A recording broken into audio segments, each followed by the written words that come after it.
भाईंदर पश्चिमेला एका महिला आपल्या 2 अल्पवयीन मुलीसह राहत होत्या। मागील 2 दिवसापासून या परिसरात राहणारा धीरज गोर नावाचा इसम मुलीचा पाठलाग करत होता।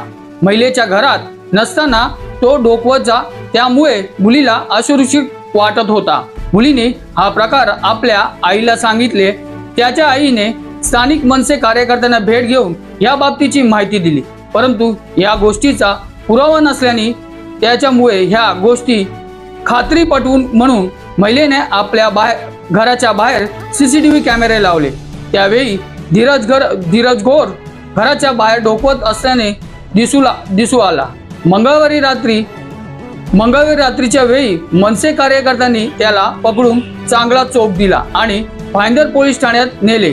पोलिसांनी देखील महिलेच्या तक्रारीवरून आरोपीचा बालक लैंगिक शोषण गुन्हा दाखल करून त्या आरोपीला अटक केली आहे। आरोपी हा खासगी रुग्णालयात काम करत असून या बाबतीचे तपास सुरू असल्याची माहिती भाईंदर पोलीस ठाण्याचे वरिष्ठ पोलीस निरीक्षक प्रफुल्ल वाघ यांनी दिली।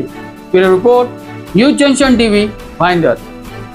भाईंदर पोलीस स्टेशनच्या हद्दीमध्ये राहणारी एक महिला आहे। त्यांच्या घराच्या मागच्या बाजूने खिडकीतून एक मुलगा घरातून डोकावत असल्याबाबत त्यांना संशय होता। यासाठी त्यांनी कॅमेऱ्यामध्ये त्यांच्या घरी जे कॅमेरे लावले होते त्या कॅमेऱ्यामध्ये पण बघितलं तर एक मुलगा तिथे येताना दिसतो आणि घरातून डोकावताना दिसतो, असं त्या तक्रारदार महिलेचं म्हणणं होतं।